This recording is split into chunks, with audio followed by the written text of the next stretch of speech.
আল্লাহ পাক বলেন, ও বান্দা শোনো, এই কিতাবটা হচ্ছে খোদা বিরোধের জন্য পথ প্রদর্শক হেদায়েত।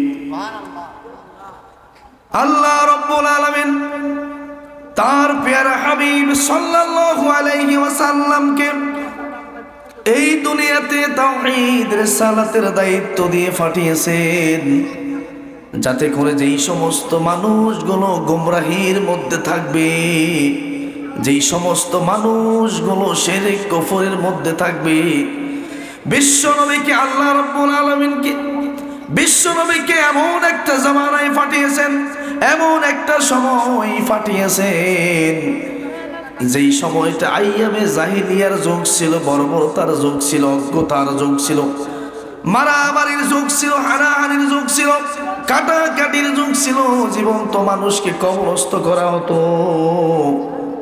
ওই একটা সময়ে আল্লাহ রাব্বুল আলামিন তার হাবিব বিশ্ব নবী সাল্লাল্লাহু আলাইহি ওয়াসাল্লামকে পাঠিয়েছেন।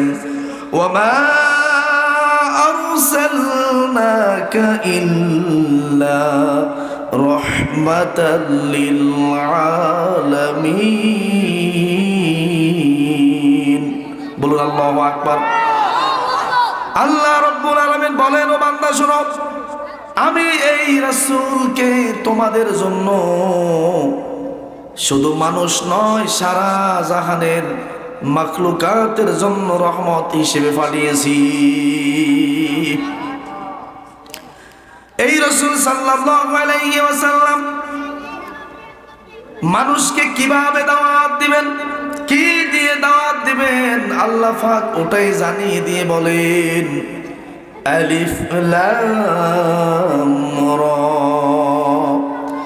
কিতাবুন আনজালনাহু ইলাইকা লিতুখরিজান নাসা মিনাজ যুলুমাতি ইলান নূর। আল্লাহ পাক ডাক দিয়ে বলেন সূরাতুল ইব্রাহিমের প্রথম নম্বর আয়াতের প্রথম অংশে বলেন, ও রাসূল, আপনাকে এই কিতাবটা আমি এজন্য দিয়েছি যাতে করে আমার গোমরাহী বান্দাদেরকে আপনি অন্ধকার থেকে কোরআনের আলোর মধ্যে নিয়ে আনতে পারেন। কার কথা? তাহলে মানুষকে দাওয়াত দিতে হবে, মানুষের সামনে ওয়াজ করতে হবে, মানুষের সামনে কথা বলতে হবে, কি দিয়ে?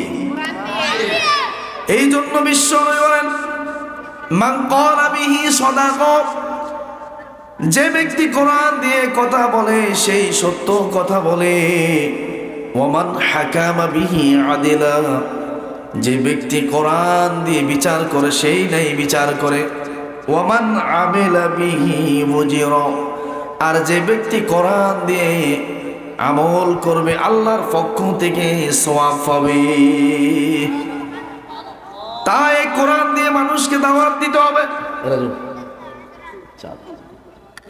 এই কোরআন দিয়ে মানুষের কাছে দাওয়াত দিতে হবে। এই কোরআন দাওয়াত দিতে হলে এই কোরআন জানার দরকার আছে নাকি নাই?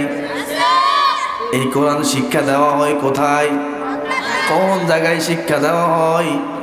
ছোট্ট ছোট্ট কচি কোমল বাচ্চাগুলো এই মাদ্রাসায় পড়ালেখা করে নাকি করে না? তৃতীয় জামাতের একজন ছাত্রকে এখানে এসে দাঁড় করিয়ে আপনি তেলাওয়াত শুনেন, কত সুন্দর করে সে তেলাওয়াত করবে কোরআনের বাণী। অথচ আমার যেই সমস্ত বয়স্ক বাবা 50-60 বছর হয়েছে কোরআন জানে না, আপনি যদি এখানে ওই তৃতীয় জামাতের একটা ছেলের সাথে কম্পিটিশন দেন, জিতবে কে? তৃতীয় জামাতের সেই বাচ্চাটা। কেন জিতবে? কি জন্য জিতবে? কারণ সে মাদ্রাসায় কোরআন পড়েছে, কোরআন শিক্ষা অর্জন করেছে, কোরআনের সবক নিয়েছে। ও ভাই শোনেন, আল্লাহ পাক এই জন্য বলেন, কুল হাল ইয়াস্তাবিল্লাযীনা ইয়ালামুনা ওয়াল্লাযীনা লা ইয়ালামুন।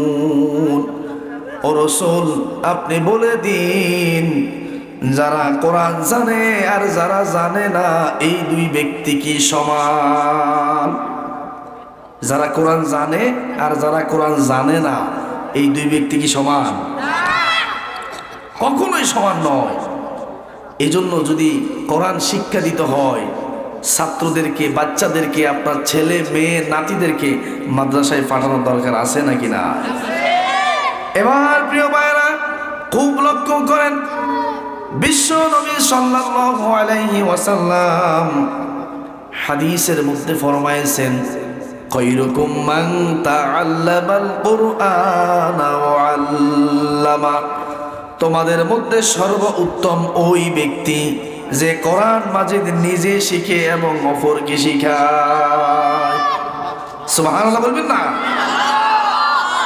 যারা কোরআন মাজিদ নিজে শিখে এবং অপরকে শিখায়, আল্লাহ রসুল বলতেছেন এই লোকগুলা সবচাইতে উত্তম, সবচাইতে ভালো। বিশ্বনবী আরো বলেন, তলাবুল ইলমি ফরিদাতুন আলা কুল্লি মুসলিম। আমরা মুসলমানরা ভুলে গেছি, আল্লাহ রসুল বলেছেন প্রত্যেকটা মুসলমানের উপর এই ধর্মীয় শিক্ষা তলব করা ফরজ। কে করেছেন? এখন আমরা ভুলে গেছি। নামাজের মুসল্লায় যখন দাঁড়ায় কি দিব? কেউ বলে আল্লাহু আকবার, কেউ বলে আল্লাহু আকবার। গত ওই দিন এক জায়গায় নামাজ পড়াইতে ঢুকছি, কি নামাজ পড়াইতে ঢুকছি বুঝছেন নি? তো একজন ভাই পিছন থেকে আজান দিচ্ছে আল্লাহু আকবার আল্লাহু আকবার। হইল নি ভাই? যারা কোরআন জানেন বলেন তো এটা হয়েছে? হবে কি আল্লাহু আকবার? তাহলে পার্থক্য আসেনি? তাহলে ওই লোক জানে না বিদায় আকবর বলছে। আর যদি যে লোকটা জানতো তিনি আকবার বলতো না, তিনি বলতো আকবার, আল্লাহু আকবার। এখন ছোট্ট একটা বাচ্চাকে আপনি বলে, বাচ্চা তুমি আজান দাও, সুন্দর করে আজান দিতে পারবে। ইকামত দাও, সে দিতে পারবে, পারবে কিনা? কারণ তারা শিখেছে। এই জন্য প্রিয় ভাইয়েরা খুব লক্ষ্য করেন, এই কোরআনটা এমন একটা কিতাব, এই কোরআনটা এমন একটা ঐশী বাণী। আল্লাহ পাক কোরআনের শুরুতে বলে দেন, যালিকাল কিতাবু লা রাইবা ফীহ। এটা এমন একটা কিতাব, এটা এমন একটা বাণী যার মধ্যে কোনো সন্দেহ নাই। ঠিক কিনা? কারণ এই কোরআনটা রেলি করে শোনানোর ক্ষমতাটুকু আমাদের আছে। এর বাইরে এটাকে কোনো রকম পরিবর্তন করা আমাদের পক্ষে সম্ভব, বিকৃত করা আমাদের পক্ষে সম্ভব হবে না। কারণ এখানে আল্লাহর কথাগুলো আমরা রেলি করে মাত্র শুনে আপনাদেরকে। ঠিক কিনা? এই জন্য আল্লাহ পাক বলেন লা রাইবা ফীহ, এটা এমন একটা কিতাব যার মধ্যে কোনো সন্দেহ নাই। হুদাল লিল মুত্তাকিন, এটা খোদা বিরোধীদের জন্য পথ প্রদর্শক। যারা আল্লাহকে ভয় করে, দিনেও করবে রাতেও করবে, সদা সর্বদা আল্লাহকে ভয় করবে, মসজিদে ঢুকলেও আল্লাহকে ভয় করবে, মসজিদ থেকে বের হলেও কাকে ভয় করবে, মাহফিলের প্যান্ডেলে থাকলেও আল্লাহকে ভয় করবে, মাহফিলের প্যান্ডেল থেকে গেলেও কাকে ভয় করবে। এই জন্য আল্লাহ রাব্বুল আলামিন স্পষ্ট জানিয়ে দিয়ে বলেন হুদাল লিল মুত্তাকিন, এটা খোদা বিরোধীদের জন্য পথ প্রদর্শক। এবার খুব লক্ষ্য করেন, আল্লাহ পাক 4 নম্বর আয়াতের মধ্যে জানিয়ে দিয়ে বলেন কারা মুত্তাকি এবং এই কিতাবটা কাদের জন্য হেদায়েত, এই কিতাবটা কাদের জন্য পথ প্রদর্শক। এখানে 5টা গুণ আল্লাহ পাক দিয়েছেন। কয়টা গুণ? 1 নম্বর গুণ আল্লাহ পাক দিয়েছেন আল্লাযীনা ইউমিনুনা বিল গায়ব, যারা গায়েবের প্রতি, অদৃশ্যের প্রতি বিশ্বাস স্থাপন করবে। কিসের প্রতি? গায়েব কি? এখানে আমরা যারা উপস্থিত আছি, আমরা কি আল্লাহকে দেখছি নি? আদম আলাইহিস সালাম থেকে মুহাম্মদ সাল্লাল্লাহু আলাইহি ওয়াসাল্লাম পর্যন্ত যত নবী রাসূল এসেছেন, কাউকে কি দেখছেন নি? একজন ফেরেশতাকে দেখছেননি? কি দেখেছেন? জান্নাত দেখেছেন? জাহান্নাম দেখেন নাই। এটা হচ্ছে কি গায়েবের প্রতি, অদৃশ্যের প্রতি বিশ্বাস করা। আমরা যেগুলো দেখি না এটার প্রতি আমরা বিশ্বাস করি। এটা হলো ইমানদারের গুণ, বৈশিষ্ট্য। আল্লাহ যে কথাটা এখানে বলেছেন, এই কোরআনটা তাদের জন্য পথ প্রদর্শক, আল্লাযীনা ইউমিনুনা বিল গায়ব। এক নম্বর গুণ থাকতে হবে, তারা গায়েবের প্রতি বিশ্বাস করবে। এক নম্বর গুণ থাকবে কি? তারা গায়েবের প্রতি বিশ্বাস করবে, আল্লাহর প্রতি বিশ্বাস করবে, নবী রাসূল বিশ্বাস করবে, কিতাব সমূহ বিশ্বাস করবে, জান্নাত জাহান্নাম বিশ্বাস করবে, জান্নাতে অসংখ্য নাজ নেয়ামত রেখেছেন এটা বিশ্বাস করতে হবে, জাহান্নামে আল্লাহ পাক কঠিন শাস্তি রেখেছেন, আগুন রেখেছেন, এগুলো বিশ্বাস করতে হবে। কারণ আমরা কি এগুলো দেখিনি? কোরআন থেকে মাত্র একটু বর্ণনা দিই আপনাদেরকে, এটাই তো। এর বাইরে কি আমরাও কি দেখছিনি? বড় বড় বক্তা শায়েখ যারা আছে তারা কি দেখছিনি? না, তারা কোরআন হাদিস অনুযায়ী আপনাদের কাছে একটু বলে শোনায় এখানে যা আছে। তাহলে এগুলার প্রতি বিশ্বাস করা কি অদৃশ্যের প্রতি বিশ্বাস করা। কারণ আমরা অদৃশ্যের প্রতি যে বিশ্বাসগুলো করতেছি, আল্লাহকে দেখি নাই কিন্তু আল্লাহকে আমরা বিশ্বাস করি, ঠিক আছে কিনা? আপনি রাতের গভীরে উঠলেন, তাহাজ্জুদের সালাত আদায় করলেন, নামাজ আদায় করলেন, পৃথিবীর কেউ দেখলো না, দেখছে কি? এটা বিশ্বাস আছে না? এটা হলো গায়েবের প্রতি বিশ্বাস করা। রাতের অন্ধকারে উঠে একজন ভাইয়ের ক্ষতি আপনি করলেন না, ভয় কার? আল্লাহকে কি দেখছেন নি? এই জায়গাটা আসেনি? এটা হলো অদৃশ্যের প্রতি বিশ্বাস করা। এটা হলো মুত্তাকি, এটা খোদাভীরু, এরা আল্লাহকে ভয় করবে এভাবে। এবার আল্লাহ পাক দেখেন দ্বিতীয় নম্বর গুণ যেটা বলতেছেন, ওয়ায়ুকিমুনাস সালাত। মুত্তাকি ব্যক্তির দ্বিতীয় নম্বর গুণ থাকবে, ওই ব্যক্তি নামাজ কায়েম করবে। কি কায়েম করবে? ওয়ায়ুকিমুনাস সালাত, নামাজ কায়েম করবে, নামাজ নিজে পড়বে না, অধীনস্থ যারা আছে, পরিবারের মধ্যে যারা আছে সবাইকে নামাজের দাওয়াত দিবে। আপনি একা নামাজ পড়েন, মসজিদের সামনের মুসল্লায় এসে নামাজ আদায় করেন, তাকবীরে উলার সহিত নামাজ পড়েন, কিন্তু আপনার বিবি নামাজ পড়ে না, আপনার মা নামাজ পড়ে না, আপনার উপযুক্ত ছেলে এবং মেয়ে নামাজ পড়ে না, এটা নামাজ কায়েম নয়, এটা হচ্ছে নামাজ পড়া। আল্লাহ বলতেছে বান্দা ওয়ায়ুকিমুনাস সালাত, নামাজ কায়েম করা, নামাজ কায়েমের আন্দোলন করা, নামাজ কায়েমের জন্য উঠে পড়ে লাগা। কারণ নামাজ যদি কায়েম না থাকে তাহলে নামাজ পড়েও জবাবদিহিতা করা লাগবে কার কাছে?